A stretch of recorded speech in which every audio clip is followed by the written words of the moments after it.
Good morning, good day, good afternoon to everybody watching here today. We're back. The negotiation room is finally back again. This time without Tim, though. He's somewhere in the world. Don't really know where, but I talked to him the other day and I have to do it on my own. So it's going to be great, though, because I'm so lucky having David here today. And I met David a couple of months ago and I was blown away. David has one of the most amazing backgrounds, both professionally and I would say from an entertaining point of view that I've met in the industry because David has a background both as a trial lawyer, as a studio executive in Hollywood, and now as a mediator working in that industry as well. So his experience and knowledge is just amazing. And just off camera before we got started, we were name dropping.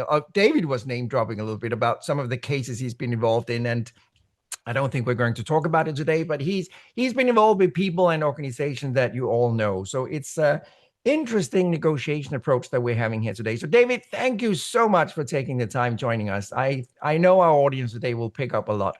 And as always, guys, you are very welcome to ask questions in the chat. I know a lot of you will be watching the recorded version.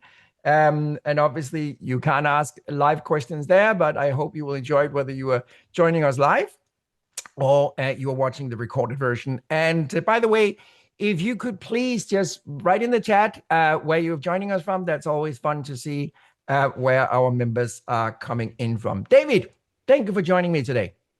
Keld, good morning. Thank you so much for that extraordinarily generous introduction. Of course, it's my privilege and pleasure to be here with you today. As our audience knows, you are such a leader in the field of negotiation on a global stage, of course. And when it comes to the work I've done in Hollywood and the folks that I have negotiated deals with and on behalf of, it's really been my privilege as well to work with such talented people and such capable people as well. It really is a privilege to work with artists here in Hollywood. So I'm looking forward to speaking with you today. Thank you. David, I'm thinking Hollywood is a special industry, I assume. I've never been involved in it, so I really don't know anything about it. But I'm just wondering, is that industry different to other industries, or is it still the same? I think there are certainly going to be elements of it from a business perspective that are going to be common and familiar to our audience, but I do think there are some unique aspects of the business. Look, first and foremost, it's a creative industry, right? It is fundamentally based on the creation of intellectual property and creative works of art from super talented artists who are very passionate about what they do. So the negotiations often involve issues that are emotionally charged. Hmm. Um, and the participants are very passionate about what they do. But what's also really, I think, special about Hollywood is that everybody has some relationship to it. No matter if you're in London or if you're in Ghana, I saw some of the different cities coming up throughout the chat. Everyone has some relationship to Hollywood, can relate to the famous works and the actors, and so I think it makes it a very tangible sort of Hmm. people to connect with. Right. David, as I started off saying, you have a tremendous, interesting background because you're both a trial lawyer, you are an executive in studios, and now you're working as a mediator. Perhaps a difficult question to you. Where do you think you learned the most about negotiation in those three very different roles? For me, I think hands down, I learned the most about negotiation when I was working within the studio system. Mm, mm, As a litigator, you can spend a lot of your time drafting briefs and going in front of the court and making arguments, and really what you're trying to do effectively is win, right? mm, And get the best result for your client. And there are going to be inflection points along the way where you're involved in negotiations over various issues, right? You're fighting over which mm, documents need to be produced, or ultimately, right, you get involved in a settlement negotiation. Ideally, 98% of cases settle, right? So settlement mm, negotiations are a key part of what we do. But mm, when you go into the studio system, and I used to work in legal affairs and business affairs for Universal Pictures doing movies and for our international television studio at NBC, as well as for Miramax. And on a global scale, we were negotiating these deals. But really, what you're doing every day is you're talking to agents and managers and representatives and lawyers about making a deal. And mm, it's and instead of it being a process where you're trying to win on behalf of your one client, you're looking for a win-win resolution for everyone mm, involved and a collaborative mm, approach because it's the beginning of a working relationship mm, when you mm, hire an actor, a writer, a producer, or a director, or acquire rights for a project. right. David, one thing we just talked about before we got started today was the post I did on LinkedIn about a month ago, I think, where I bravely provoked people by saying I don't think attorneys can negotiate, and that created a reaction of about 45,000 people. A lot of them really disliked me and what I said, and I even had people demanding me to take down the post. And what I meant by it was obviously that an attorney is not automatically a negotiator. We actually spent a little bit of time studying law schools in the US, and none of them have a negotiation as a required course. It's an elective course. Question to you, David, with your background, do you think an attorney automatically is a great negotiator, or is it something they have to be trained in like everybody else?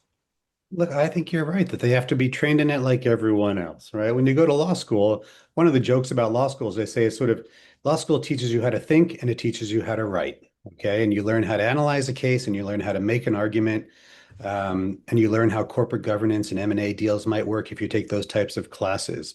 But you're not really negotiating until you get into the trenches and are handling the cases. And even so, many young lawyers are not involved in those negotiations, right? The way Mm, the system is set mm, up is the partners and senior folks are usually the ones on the phone, right? And more right, things are done via email. So right, I right, I think that it really has to be taught by doing it on a day-to-day basis. And part of what right.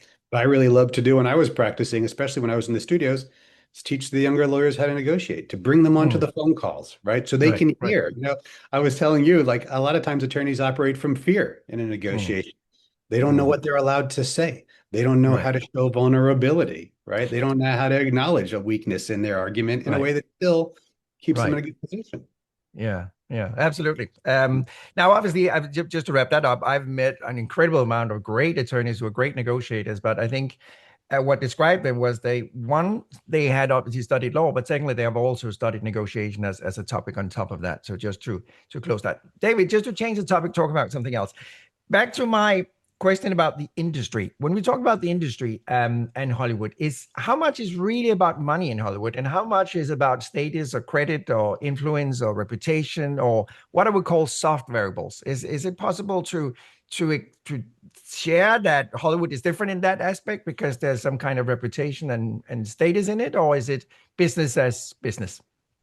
I mean, it absolutely involves those variables, right? In any major deal negotiation for an artist, there are going to be a few key considerations. Compensation is obviously one of them, right? But credit is a tremendous element in terms of the deal negotiation. What are they going to be identified as a producer, an executive producer, a co-producer? And there's a hierarchy with these different credits. Those credits over time translate into higher fees. They also translate into professional status, and they also translate into independence and the ability Mm, to follow your own creative vision and lead a creative team. So, mm, compensation, credit are key, and as well as the element that always is important is their creative freedom and their ability to follow mm, creative vision. And I mm, think that's a very unique aspect of Hollywood. The other thing that I would mention that's important also is their relationship in some sense to the audience, right? mm, Artists, they they pour their hearts and soul into these mm, works. They spend mm, years developing these projects and then years making them, and they mm, want them to be seen, right? So they mm, want to be mm. working with a platform, a distributor, whether it's NBC Universal or Netflix or Mm, mm, Apple, mm, that mm. is going to put them in front of an audience and support them. Right, right. When we talk about variables in my world, David, the variable is something that is negotiable. So that could be money or rights or warranty or what have you in a commercial negotiation. What kind of variables do you typically see in Hollywood? I'm just thinking out of my head. Is it creative control, back end participation, distribution? What would be the typical variable in in that industry? Yeah, so we've talked about compensation, and there are multiple components Mm, to compensation, right? Like if we're talking about a TV series, for example, there's going to be an episodic fee that gets paid. There mm, might be a royalty that gets paid for every episode. There's going to be, as you mentioned, profit participation and back end, right? And that's a huge one in our industry. It's also a source of mm, tremendous conflict and litigation. It's wildly complicated. There are depending upon who you are and what your leverage is, you can get a very different definition of how your back end is going to be computed. People think, mm, oh, if you're an mm, artist in Hollywood and you have a share of profits, then if the movie's in the black, you're going to get paid. Well, it doesn't mm, quite mm, work that way. It's not GAAP generally accepted accounting principles. A back end mm, definition that defines gross profits or modified adjusted gross receipts or net profits or net proceeds is a 40-page definition that's basically a contract that's negotiated, right? So Hollywood Mm, accounting is its own creature unto itself. One other thing mm, that's very important to talk about with artists is exclusivity, mm, right? And this is something that comes up in guild negotiations. It's coming up within the California legislature. Artists want the ability to work with different platforms and to pursue their creative vision at different places. Now, on the flip mm, side, studios are financing these projects. They're investing in these artists, and they want the mm, ability to make sure that that artist is associated with them. So it used to be when there mm, were just three major networks, exclusivity was pretty tightly controlled. The industry has mm, changed, right? And now you might see somebody has a show on Netflix, they have a show on NBC, they have a show on mm, Apple. That was mm. previously unheard of, and it really is a reflection of a No. shift in leverage. Okay. Right. So that's a kind of a new thing. Absolutely. Mm, mm. David, one thing I was thinking back to the difference between Hollywood and other industries is I often say that all business is human. Contracts are done between people. But I'm thinking, is that specifically to Hollywood as well? I mean, when we look at personalities in Hollywood, looking from the outside, it's a lot about personalities. So would you say that sometimes the business is focused on the deal or the personality? Because you said something great when we prepared for this session. That is that, and I just remember that. I think I always remember that quote from you, David, saying that the asset can walk away, which I love, because the asset can actually pick up the bags and just leave and saying, I'm not doing it. And then the asset has gone. And that's not always something that happens in other industries, that the asset can just walk away. So how do you deal with that personality in this kind of negotiation? Yeah, there are multiple levels of relationship building and negotiation that are going on in a studio at the same time, right? There's a complex ecosystem of stakeholders that are interacting. So fundamentally, the relationship with the artist in the studio is driven by the creative executive. Okay. So if you look at something like NBC Universal and Universal Pictures, wildly successful film studio, the head of that studio, Donna Langley, is known for her ability to really nurture talent and to develop fantastic supportive relationships with artists. Okay. And so, that's what brings them through the door. Right. And of Mm, course, once it gets into the hands of the lawyers and the business affairs executives, they have to negotiate the deals, but you sort of never mm, lose that North Star that you need to be a place mm, that is friendly to talent and that's driven by the talent. And there are stories, of course, of huge artists leaving because they didn't like decisions that the studio made. The most famous one was Christopher Nolan, who used to be at Warner Brothers, the director um, of the Batman movies and Oppenheimer most recently, and now there's the Odyssey coming out. Had been at Warner Brothers, and they put one of his films directly onto streaming during the pandemic, mm. and he walked away from the studio. Right, Right, right, tremendous. Now he's with Donna Langley over at NBC right, Universal, right, my old right. boss. So that's an example of an asset walking away. Yeah, and it also happens within the agency business as well. In Mm, Hollywood, agents have a tough reputation, right? They're known as being sharks, and the reality is it's a very competitive industry because it is something of a zero-sum game approach to how it works because mm, every agency, it is sort of an accepted business practice to effectively poach from other mm, agencies and to say to mm, these artists, they're mm. great over there, but we can do something better for you. We can do something else. We'll take better care of you. And we talked about how a lot of private equity money is coming into these agencies now, and a big Right, part of what they do is trying to diversify to hedge right, the risk against that concern. right. David, let's leave the industry just a tiny bit and talk about negotiation and mediation. What do you find, based on your amazing career, what do you find escalates conflicts unnecessarily? What is the typical thing that just makes it blow up? Often it is a breakdown in communication, right? Okay. That is something Mm, that we see a lot, mm, and folks getting entrenched in their positions. And then, mm, unfortunately, once that happens and litigation ensues, it can really take on a life of its own. And the mm, expression we use is the tail starts to wag the dog, right? mm, Because mm, now you're driving fees and you're driving costs, um, and it can make it hard for folks to get out of it. And mm, oftentimes, there's an element of ego, right, that comes in. mm, mm, And mm, so, and it makes it hard for people to back away. So Right. something we talked about, within our negotiations within the studio system that really translates into a mediation or a litigation is, I think in any good negotiator knows that they have to always give the other side an opportunity to find a graceful exit, to find Mm, a way out that saves face, right? And yeah. have when you have folks who are, let's say, hard-nosed litigators, right, who aren't thinking about how Mm, to negotiate, I think those mm, things could be at cross purposes. yeah, exactly. So, have you experienced negotiation, David, where a moment of transparency or honesty changed the direction of the deal that otherwise was heading in a bad direction?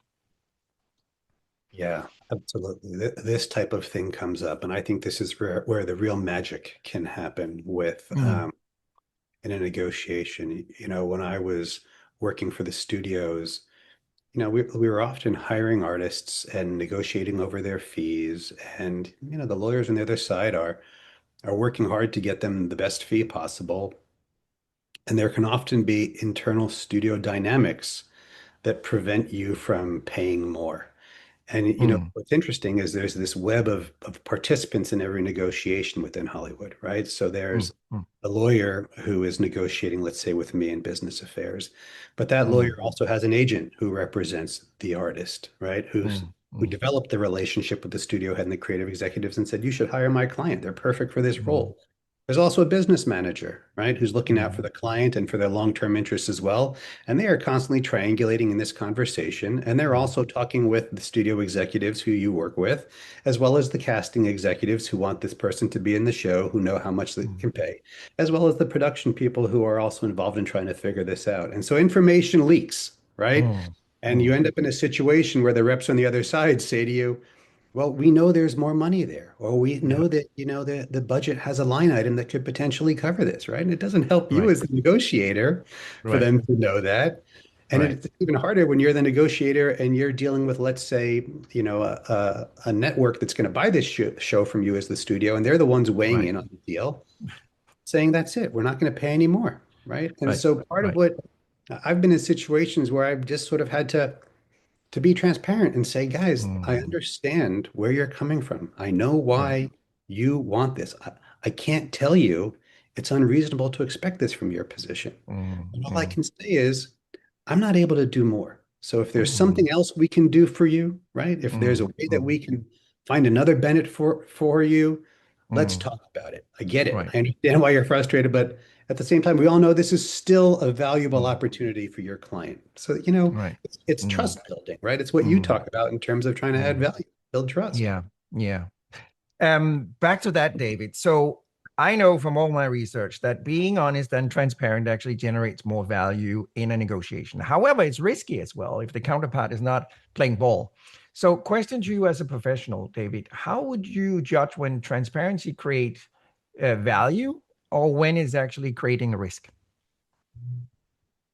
Well, I think that the proof is in the pudding in a sense, Mm, right? mm, Because in some sense you don't fully know until maybe you get a little bit burned. And mm, look, negotiations obviously happen over a course of time. And in Hollywood, it's mm, especially important to think about the long-term relationships because one of the things that's different about our industry, going back to what you were asking about initially, is that it is a pretty small community, right? There mm, are mm, effectively five major legacy studios that are mm, producing the bulk of the content. There are a handful of streaming platforms now, like Netflix and Apple. There's mm, probably three major agencies that handle 90% of the major talent. There's maybe 10 law mm, firms that handle 90% of the talent. So it is a repeat customer kind of business. And I have definitely been in situations where, we're negotiating for potentially a competitive project where we are trying to secure the rights to a book. And the lawyers and the agents who represent the author are soliciting bids from multiple parties, right? It's an auction effectively. mm, Um, mm, and, in that process, I try and be transparent with the reps and mm, acknowledge, like, there's certain mm, things I can do, there's certain things I can't do. Or I might say, mm, I'm going to start slow, but I know we have 5 rounds. That doesn't mean we're not serious about putting the big money on the table, but we're not mm, going to be the first ones to overbid. Okay, that's just not mm, how we work. And you go through this process and you talk and you go back and forth. But look, there are times where that lawyer who you're talking to, they stop calling you back, Right, right? right, And eventually you find out, oh, somebody else got the project. right. And that obviously is a problematic way to do business. Mm, sure. It may not be the lawyer's preferred approach. Sometimes the agents may drive it or the client may, but the reality is Mm, that person is going to come back around on right. something. You still Yeah. do your best to make a good deal and you still deal with them professionally, but you're wary, right? So within the Mm, entertainment mm, industry, keeping in mind the long term is critically important because right, to your point, your transparency can work against you, right? right, And right. it's one project Yeah. and you move on. No, I absolutely agree, David. And I think what you're saying right now is very relevant for other industries as well, because sometimes I feel that people forget that there's a future ahead of them as well, right? They just behave in a certain way in a certain deal, and the reputation they're gaining through their behavior will obviously stay with them, and the rumor will spread as well. You remember to tell another colleague that that counterpart I met, he was or she was a horrible negotiator and did this and that, and just try and avoid them in the future. So I think that's a very important thing you're mentioning right there.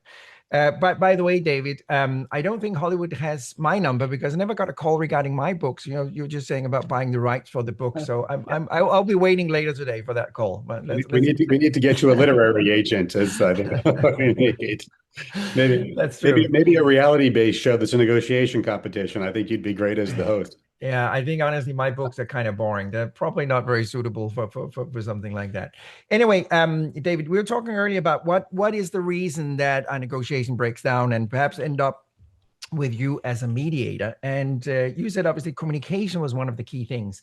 But when you look at conflicts that end up on your table, either where you're sitting now or on your past, is it usually based on economics, lack of communication, as you said, or expectation, or a combination of all of that?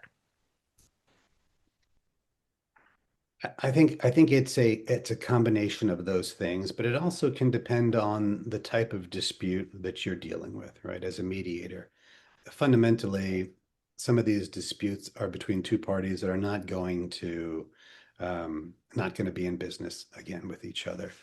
And for that kind of dispute, it's effectively a conversation about money, right? Mm, mm, Uh, and what are the costs moving forward? What are the risks moving forward?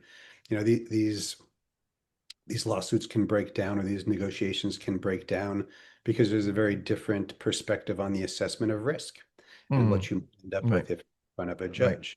Um, Sometimes these negotiations can break down because there are just fundamental issues that are important for the survival of the business or Mm, that relate to sending a message in the marketplace. Okay, right, so with right. Hollywood, for example, the disputes concerning intellectual property happen all Mm, the time, sure. and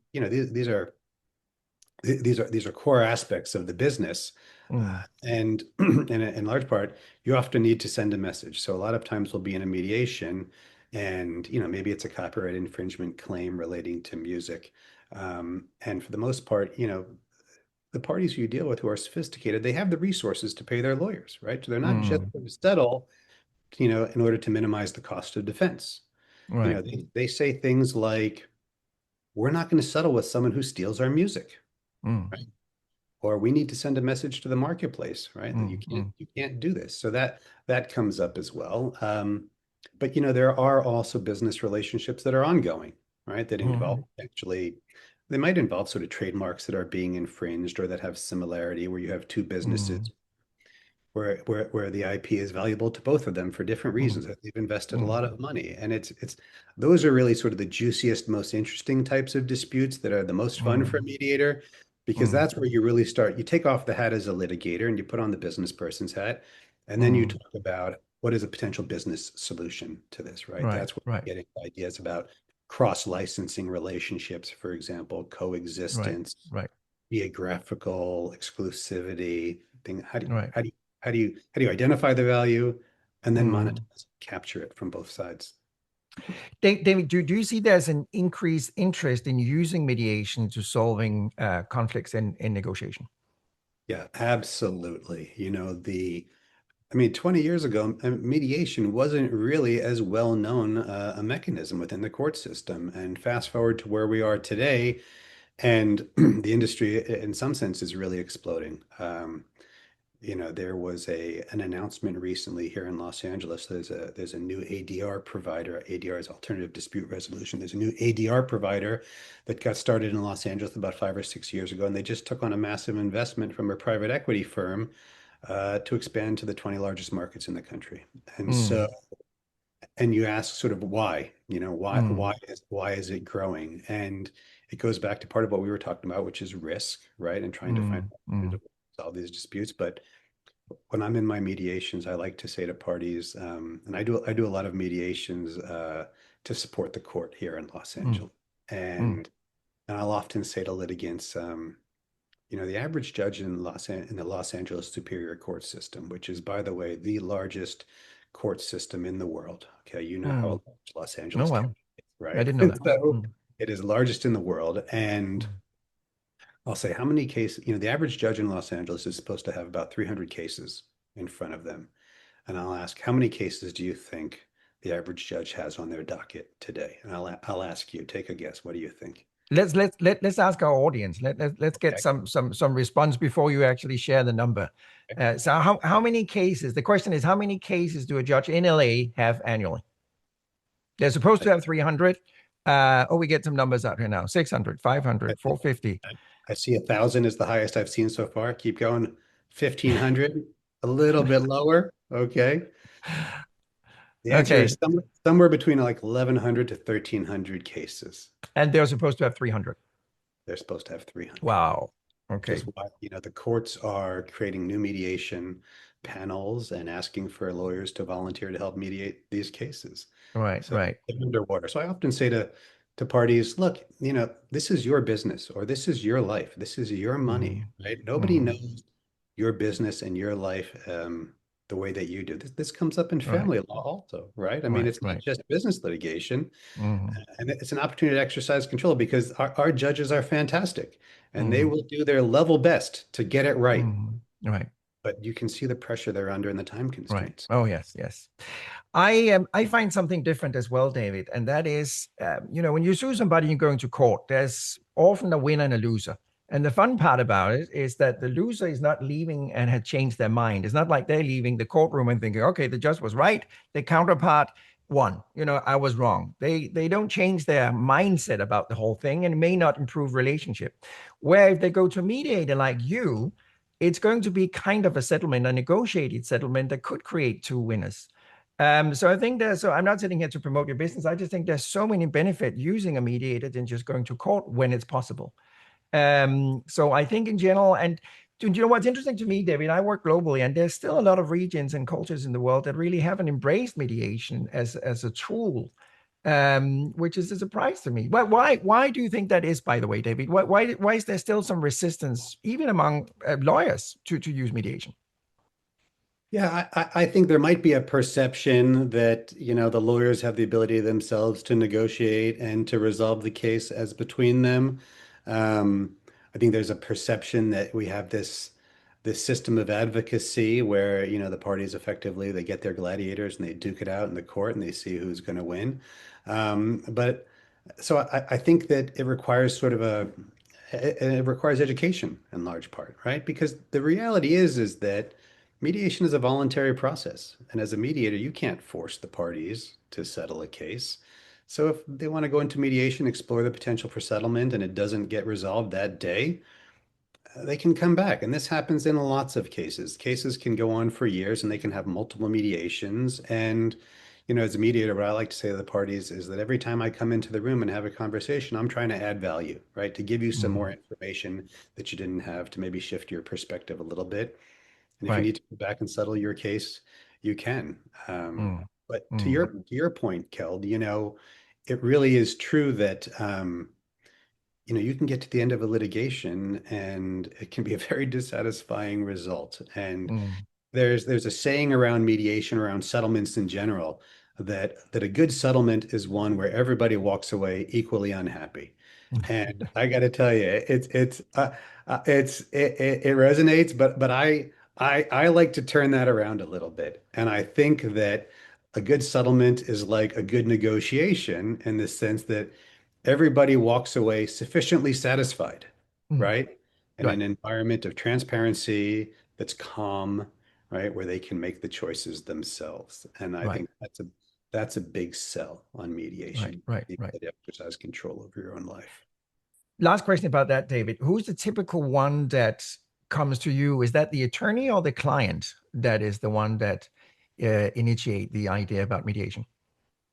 Uh, it's interesting how mediations can arise because oftentimes it's the court that Oh, is all right. suggesting parties go to mediation. So Mm, within the life cycle of a litigation, the parties often will go in front of the judge in the beginning of the case and talk about what's going on, and the mm. judge says, "Well, are you interested in mediation? Right? Okay. Can I refer you?" Mm, But mm.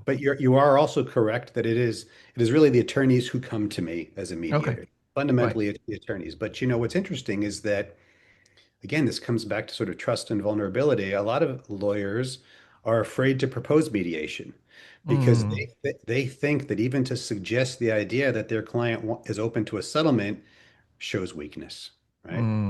So, okay. in some sense, it's nice to have the court be able to say, "Hey, do you guys want to try?" And they say, "Yeah, we'll try it." And really, they're looking for Right. someone to throw them that lifeline to start the Mm. conversation. David, just between you and I and a few hundred people, could there be a thing about the billable hours as well for the attorney? Is there a risk that he or she might be invoicing less if they go to mediation versus taking it to court? Yeah, look, that's a real issue. I mean, we have a this is something lawyers talk about all the time in the profession, which is there is an inherent conflict that exists when, a client potentially has the incentive of getting the case over as soon as possible, and Hmm. the lawyers compensated for every hour that they spend on it, right? Right. And Mm, so, but lawyer, I want to say that lawyering is still a noble profession, and your ultimate duty is to your client, right? So mm, mm, there's many times where I've been in mediations and we talk about the reality. Look, this is going to cost you so much more going forward than it is to settle, you know? mm. Right. And a good lawyer will say, that's what it is. And I'm happy to do it if that's what you want me to do for you. But let's talk Right. about what Right. makes sense for the business, right? So, Right. Right. but there are definitely are times where, potentially, particularly like when a plaintiff's lawyer is filing a case and they're working on a contingency and they have put a tremendous amount of work into a case and and the defendants are unwilling to come up with a settlement figure that compensates them as well as providing money for the client, right? Mm, Now they're upside mm. down in a Right. sense, right? And Right. so sometimes the fee structures can perpetuate a conflict, but in theory, a Mm. mediator helps them find the balance, right? Sure. Sometimes a David, lawyer just David, needs to get could out. we sorry. No, I was just saying sometimes a lawyer just needs to get out and you need to Mm, recognize that, it didn't pan out. You get into a case mm, and the facts, evolve in a certain way, and there's a mm. business component to that too. David, could we share just a couple of bullet points to our audience today when they should decide for mediation versus going to court versus settlement? Is there kind of a checklist we could give them saying these things are fulfilled? We should try to do mediation. Yeah, I think that the first juncture when you should be thinking about mediation is before the case has even been filed, right? Pre-litigation mediation is a very common approach Mm, towards resolving something mm, before you start spending more money on your lawyers, right? mm, In the entertainment industry, sort of going back to my area, pre-litigation is particularly value in cases that involve sensitive topics, mm, reputational harm, right? I mean, there's the Me Too era has driven a tremendous amount of mediation in a pre-litigation context because folks, acknowledge that there have been issues with behavior, and they mm, want to address them and resolve them, but the reputational harm, can really be severe, right? mm, So mm, mm, pre-litigation is a very important aspect of mediation, and I think then you get into a process once the case has been filed, where hopefully you can have a conversation around an early mediation. mm, It's going to depend on because by that point you haven't spent all the fees yet, right? You haven't gotten mm, to as much of the hostility, and there's an off mm, ramp early on.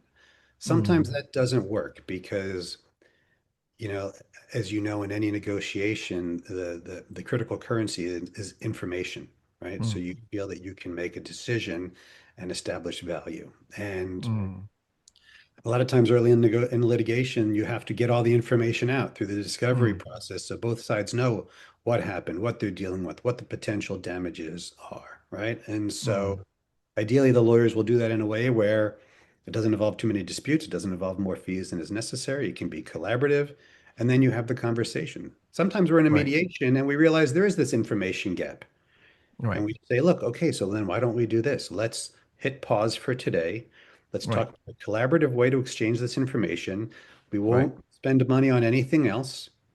And let's Mm. come back in 30 days or 60 days and pick this back up, right? Right. Right. Um, and then look, the other juncture, there are points in a case where the parties face significant risk of the case being thrown out, right? Mm. There are times you go in front of the judge, you file a motion, and you show up to Mm. court, and your case Mm. might be over the next day if you lose, right? Mm. Before that Mm. happens, can be a very good Mm. chance to mediate. Right. After that happens, if you survive, right?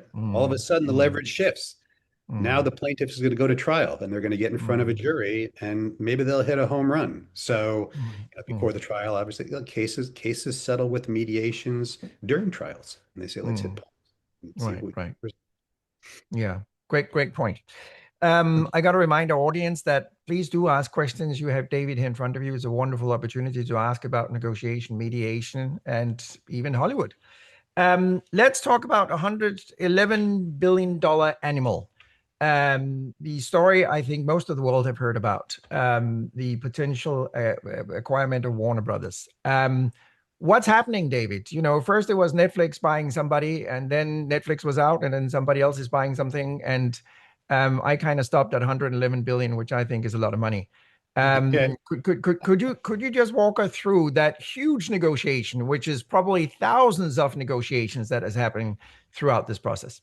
Yes, I mean it's staggering, right? And this is really, in some sense, a story that only Hollywood could write about a deal like this, and it probably will make a good movie one day as Right. well. We still have to see Probably how it it works probably will out. be a movie one day.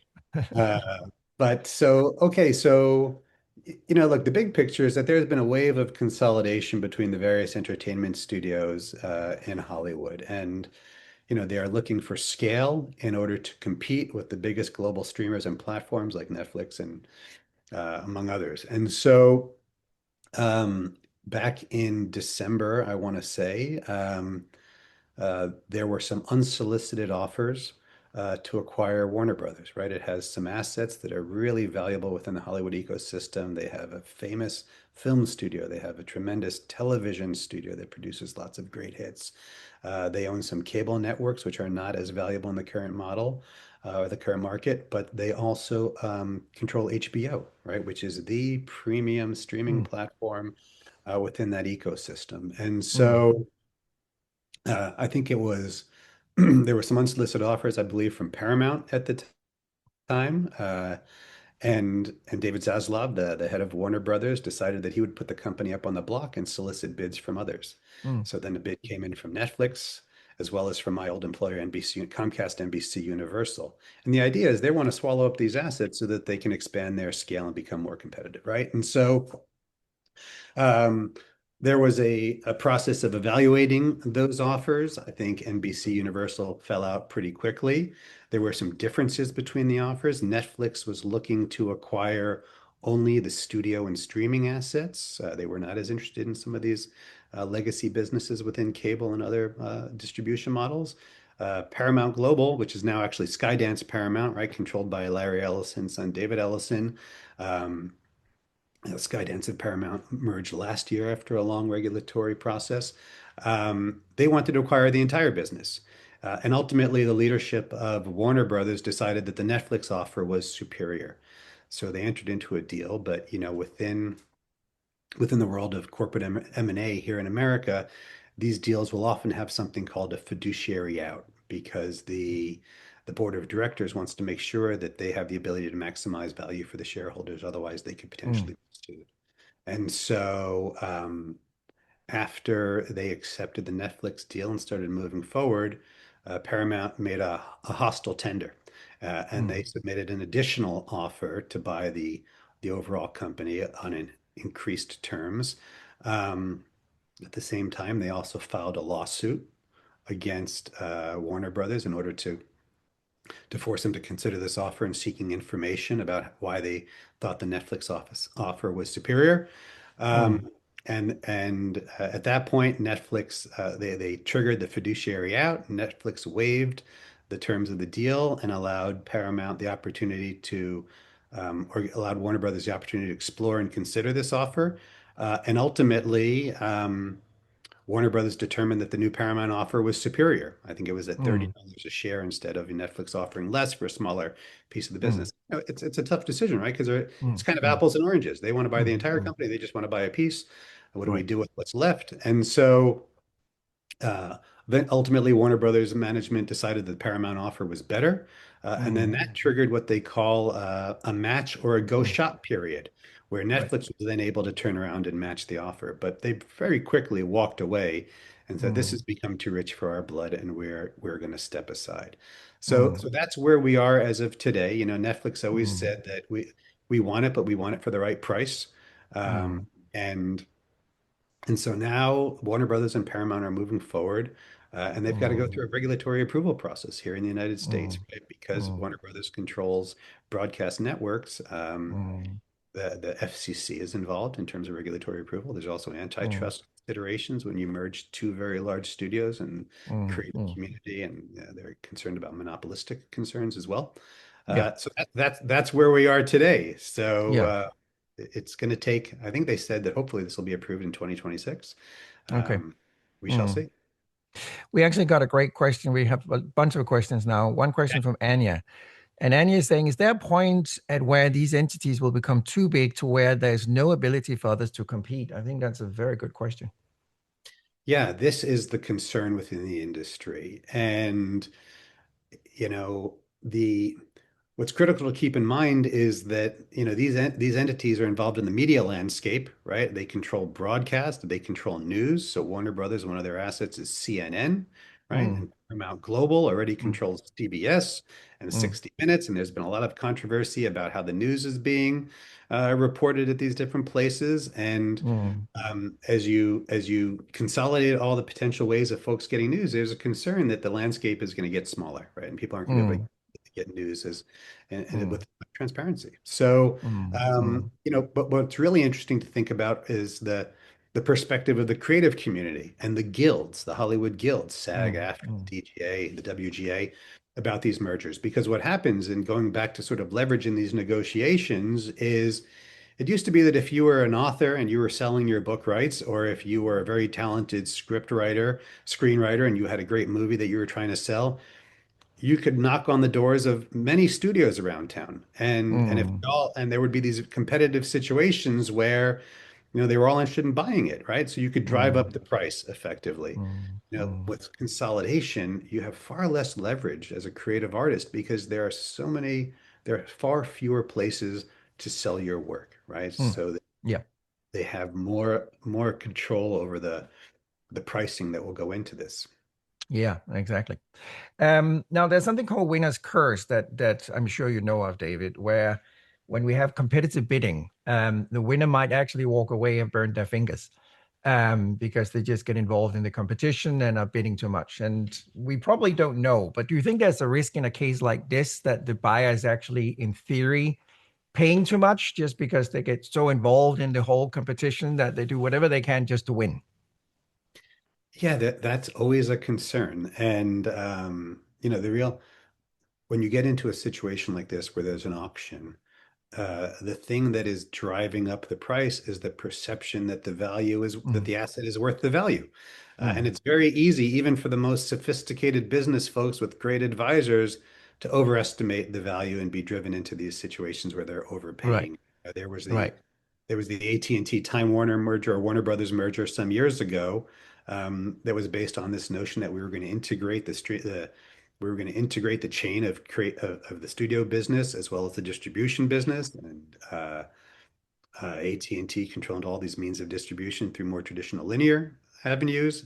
Mm, And sort of the bet didn't work out, right? And I think mm, after 4 or 5 years, they divested themselves, and there was, mm, probably $100 right. billion loss of value there. So yeah, that's always a problem on a macro level.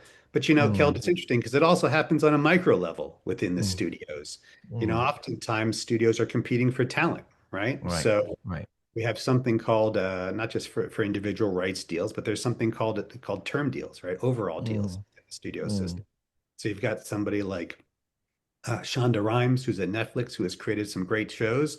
Mm, What the studio wants to do is they want to say to that artist, well, come into the fold and just work with us and give us mm, exclusivity over all your projects. And what we'll do is we will finance your operations. We will give you a guaranteed big chunk of money every year, and we will have the first opportunity, and in some sense, the only opportunity to develop projects based on your ideas, right? right. And it can be a very complicated structure, but there were times, during this golden age of television that was sort of right before COVID and right before the latest round of strikes, where studios were competing for young talent, right? Maybe they had, Mm, they'd created one great show, and maybe they had a mm, diverse perspective that was attractive, and the agents are driving up the cost, um, mm, and for a lot of these deals, they didn't pan out, right? The mm, studios were mm, investing millions in these folks, and mm, unfortunately, the audiences can be fickle, mm, and that didn't translate into shows. So, right. it can go both ways, but Hollywood is a business that is driven by the winners, right? And Mm, they're mm, mostly losers. So, there's every season a studio might commission 50 to 100 scripts. And then mm, from those 100 scripts, they might commission 10 to 20 pilots to test out a series to see if it's worthwhile. At least historically, those numbers are shifting.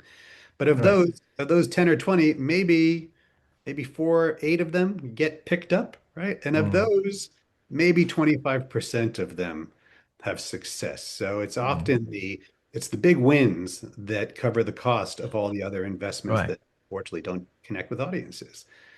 Yeah. That's small numbers, isn't it?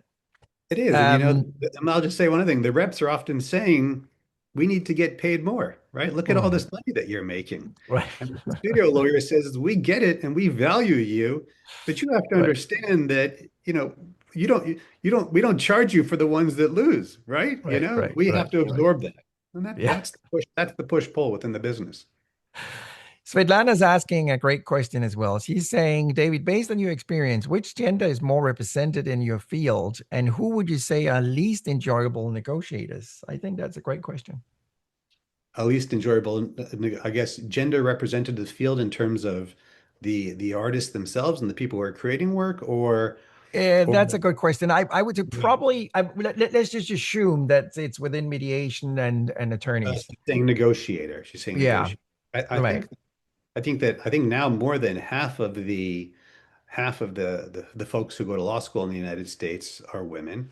Hmm. Uh, but I do think it is changing in the business. I think, look, historically, it was mostly men who were occupying most of these positions. Uh, Mm, but I do think that has shifted tremendously, and I do think there is. Uh, I don't know. I don't want to go on a limb here and say there's equal representation between men and women in terms of the field, mm, mm, but for me, you're constantly dealing with people of both genders within the studio, mm, within these law mm, firms. mm, mm, I think there's a new generation coming up. It used to be mm, that the name partners of these firms, let's say that represented all the talent, were all men, and that has mm, definitely shifted. And look, the reality is the industry itself is placing a greater value on achieving representation across genders and across different diverse backgrounds, right? And so, mm, these mm. artists, they want to be working with folks who are share their values and reflect who they are as people as well. So, Right, right. The reason, David, I found the question interesting is that study shows that when you look at the genders, and obviously it's always dangerous to generalize, but when you look at the genders, women have a tendency to be better negotiators than men. It's not something I'm claiming. It's based on serious studies, and I tend to agree. What is interesting, though, I can just spin an angle on it, is that women are better when they're negotiating on behalf of somebody else. Then they are superior to men. But the second they're negotiating in their own interests, then they perform not to the same level as men, which I think is an interesting angle. So, in theory, women should be great at doing what you're doing and negotiating in somebody else's interest, but probably should negotiate their own salary. That's well, kind of the takeaway. I could potentially see that. I mean, I think that to some degree, a critical aspect of being a successful negotiator is being able to have empathy, right? It's a critical Mm, aspect of being a mm, successful mediator, right? yeah, Simply to be able to acknowledge, what's going on yes, in the other. right. I think that, women can be particularly talented when it comes to that skill. Mm, mm, But, negotiations are often driven by emotion as well, right? And mm, mm, not, mm, not to, mm. to use any stereotypes, but let's put it this way. I think that the role of emotion in a negotiation can affect anyone who's handling it. So, uh, Sure. there's a there's a saying among lawyers, which is, let's just put it this way. I've been involved in lawsuits where I've been dragged into things, and I have found that my own emotion can really overwhelm me when it's Mm, my issues at stake, even being a seasoned sure. lawyer and negotiator. And that's why they say a lawyer who represents himself has a fool for a client, right? Because we all are subject to that bias when it's our own life that's I involved. agree. I absolutely agree. We got another great question from Tina, actually, something I want to touch upon as well. How will Hollywood prepare for AI's impact on the industry? Can early dispute resolution be deployed? For instance, with the latest technology coming out, I've seen some impressive stuff as well, where I think it was a Chinese AI that did a video with Brad Pitt and Tom Cruise, and you could not see it wasn't the real actors. So, Yeah, and we've talked about that before as well, David. The future, we had the actors strike. What was that? You said 2, 3 years ago. 3 years ago now. And that must be a real potential for dispute and issues coming up now, huh? Yeah, this is a hot button issue that we're touching upon now, and there's so much that can be said about it. You're referring to this dispute. There's a Sea Dance was the company that put out this video, and I mean it just sent shockwaves through the business, right? Because it was created with a very simple, short prompt, and it looked fantastic, right? And it Mm, also implicated two of the most famous actors in the world, mm, right? mm, So, yeah, the question of how is AI going to affect the industry is something that is being discussed every single day. The guild negotiations that took place 3 years ago, these collective bargaining agreements are negotiated every 3 years. It was a tremendous issue. It was all over the news.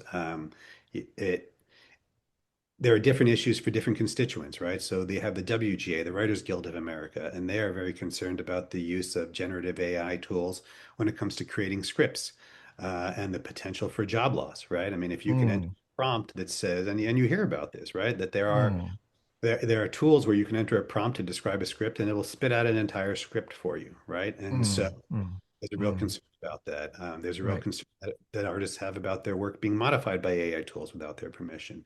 Then you get Mm, into the world of SAG and the actors, and the real question is about digital replication of their likenesses, right? mm, mm, Their likeness going to be changed without their consent or compensation? And those are really the two key issues in this dialogue: consent and compensation. It used to be mm, that if you were an actor and you were on a set and they wanted you to read something, you could say, "I'm just not going to say that," right? And they mm, couldn't they couldn't make you.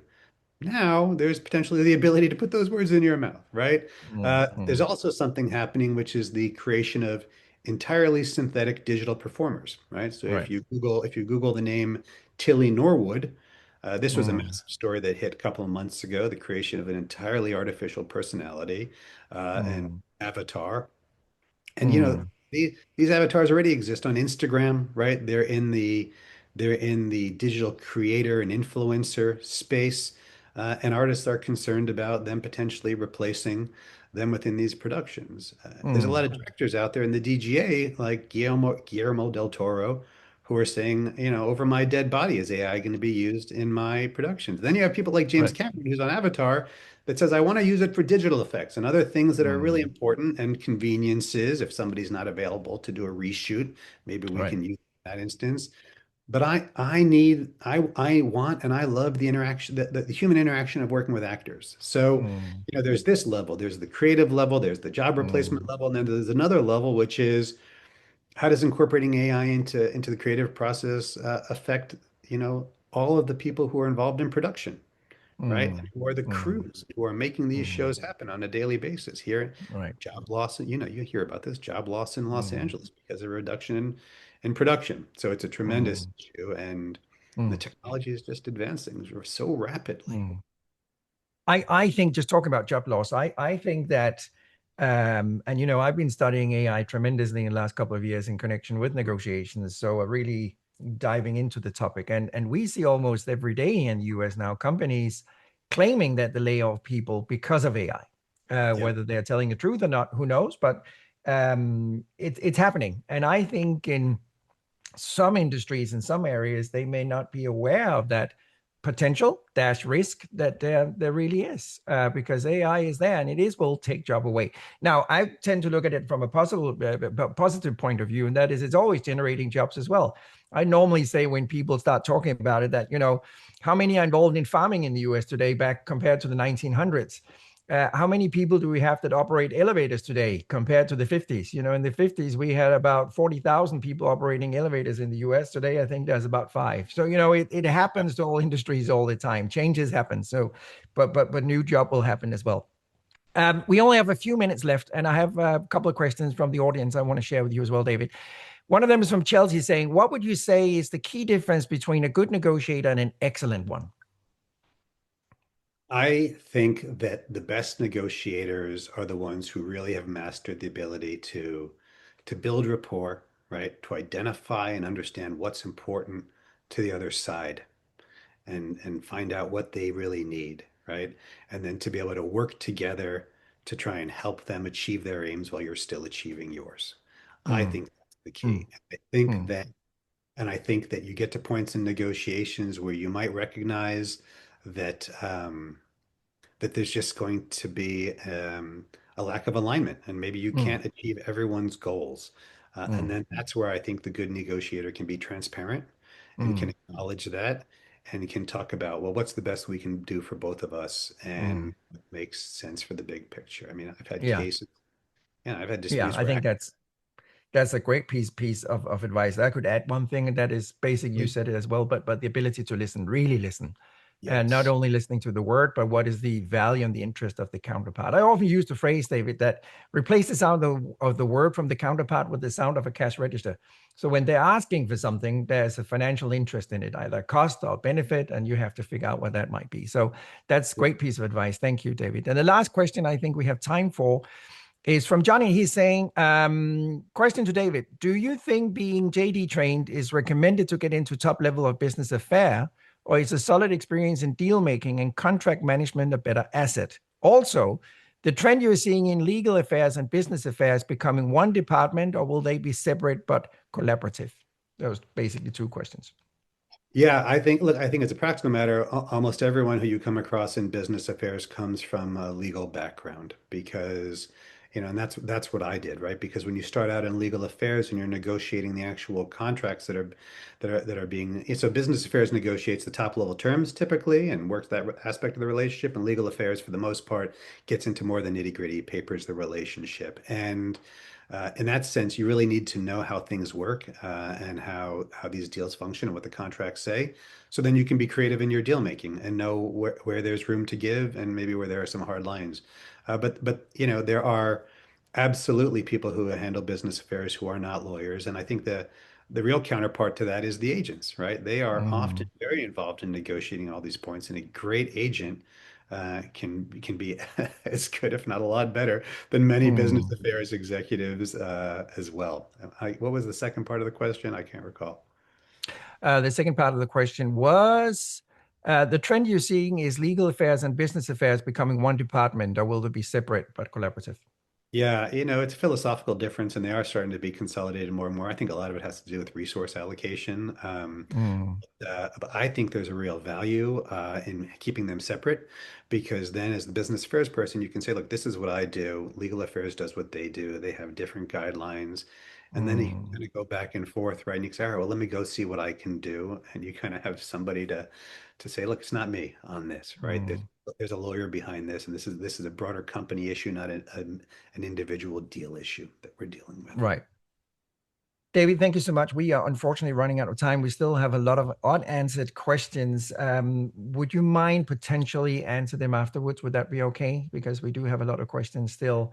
The last question I have for you, David, is what do you think is the most important negotiation lesson you learned the hard way based on your entire career? Um, Good question. I I would say that there have been times where you can let your emotion run away from you as well, right? And particularly in the creative industries, it's really important to keep a level head, right? And to recognize that aggression is not effective, right? Mm, mm, Leverage is what is effective. mm, And you may be in situations where you need to say no, but I think the mm, most important lesson for any negotiator is that it's not about saying no, it's about how you say no and how you mm. convey that message. And Right. I love that. Mm, that is what's going to preserve your relationships versus undermine them. right. Great advice. David, thank you a million for taking the time. I really appreciate it. I think it's been wonderful. I just want to remind our viewers that the Berlin Summit is coming up. The World CC Berlin Summit is on April 20th and 21st. If you go to the website, and Tim and I will be back on the 19th of this month, where we will have Thomas Eriksson as a guest. And for those of you who don't know Thomas Eriksson, just Google him. He is the author of a number of successful books. He's sold 12 million copies on psychopaths around us and idiots around us. So we're going to talk about narcissistic behavior. Not that ever exists in Hollywood, David. There are no No, narcissists there at all. So that would not be an we never issue. have that. We never have that issue. Anyway, David, thank you so much for attending. I loved it. It was great. Thank you, everybody, for watching. I hope that you gained a lot of value, and I'll be seeing all of you again in 2 weeks from now. Thank you so much, David. Take care. Thank you for having me. It's been a pleasure. Bye bye.